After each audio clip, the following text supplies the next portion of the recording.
Двигательная активность и здоровье. В рамках сегодняшнего урока рассмотрим, как двигательная активность влияет на наше здоровье. Вначале давайте разберемся, что же такое двигательная активность и что же такое здоровье. Для этого обратимся к Новосибирскому институту гигиены, который говорит нам, что двигательная активность – это сумма движений, выполняемых человеком в процессе жизнедеятельности. А что же такое здоровье? Всемирная организация здравоохранения дает следующее понятие здоровья. Здоровье – это состояние полного физического, духовного и социального благополучия, а не только отсутствие болезней и физических дефектов.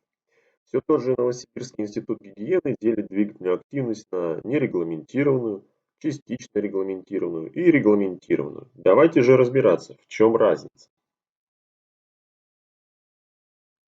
Нерегламентированная или неорганизованная двигательная активность – это объем самопроизвольно осуществляемых двигательных актов, самостоятельная двигательная деятельность, возникающая по инициативе человека. Ее продолжительность зависит от персональных проявлений человека в двигательных занятиях. Это может быть уборка по дому или поход в магазин.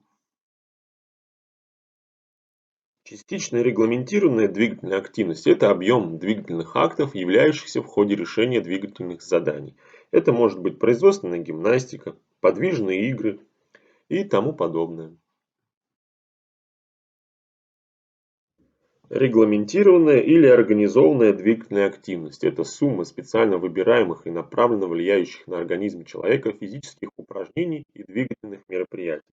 Например, это могут быть физические упражнения на уроке физической культуры или занятия в спортивных секциях.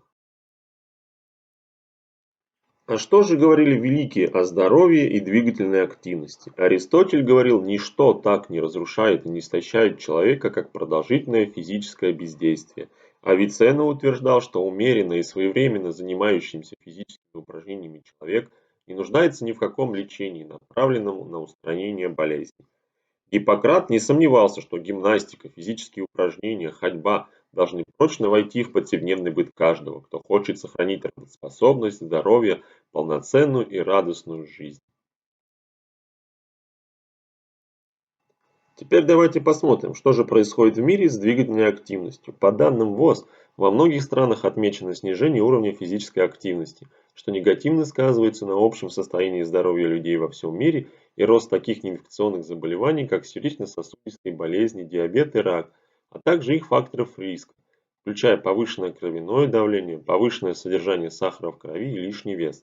По оценкам, физическая инертность является основной причиной порядка 25% случаев заболеваний раком молочной железы и толстой кишки, 27% случаев заболевания диабетом и около 30% случаев заболевания ишемической болезни сердца. Кроме того, инфекционные заболевания составляют почти половину всех заболеваний в мире. По оценкам, в настоящее время 6 из 10 случаев смерти связаны с неинфекционными заболеваниями. Однако же, участие в регулярной физической активности снижает риск сердечных заболеваний, инсульта, диабета второго типа, гипертонии, рака толстой кишки, рака молочной железы и депрессии. Кроме этого, физическая активность является определяющим фактором затрат энергии и, следовательно, имеет решающее значение для энергообмена и контроля веса. А есть ли связь с умственной деятельностью? Обратимся к работам Сеченова, который открыл замечательное свойство мышечной работы заряжать энергией нервные центры. Это открытие легло в основу теории активного отдыха. С физиологической точки зрения механизм активного отдыха объясняется так. Физические упражнения создают в зоне, утомленной от предшествующей умственной работы, процесс торможения, а в других центрах коры больших полушарий – зоны возбуждения. В результате происходит более быстрое восстановление энергии нервных клеток, а следовательно и работоспособности. Сеченов установил существование неразрывной связи между деятельностью двигательного аппарата и центральной нервной системы и выделил непосредственное и опосредованное влияние физических упражнений на умственное развитие. Непосредственное влияние связано с тем, что занятия физической культурой и спортом активизируют восстановительные процессы в организме, улучшают функциональное состояние нервной системы, кровоснабжение головного мозга. Это создает условия для достижения высокой умственной работоспособности. Опосредованное влияние физических упражнений на умственное развитие заключается в том, что полноценная умственная деятельность возможна лишь на основе высокой общей работоспособности и крепкого здоровья. Выявляя наилучшие условия восстановления работоспособности, Сеченов обнаружил, что утомленная мышца восстанавливается быстрее не в условиях полной бездеятельности, а при работе других мышц. В дальнейшем он доказал, что мышечная работа – лучшее условие для отдыха центральной нервной системы. Также Любаев в своем исследовании, опубликованном в журнале «Молодой ученый» в 2015 году, говорит о том, что деятельность мозга нуждается в том, чтобы к нему постоянно поступали импульсы от разных систем организма, которые почти наполовину состоят из мышц. Благодаря работе мышц в мозг поступает огромное количество нервных импульсов, обогащающих его и поддерживающих в работоспособном состоянии. Активность и устойчивость внимания, памяти, переработки информации, восприятия напрямую зависит от уровня физической подготовки организма. Протекание психических процессов сильно зависит от физических качеств организма, выносливости, быстроты, силы. Таким образом, рационально подобранная физическая нагрузка до, в процессе и после окончания интеллектуальной деятельности непосредственно влияет на интенсивность работоспособности головного мозга. А что же в мире известно по этому вопросу? Так, в 2011 году выходит исследование британского журнала спортивной медицины «Физическая активность и психическое здоровье детей и подростков».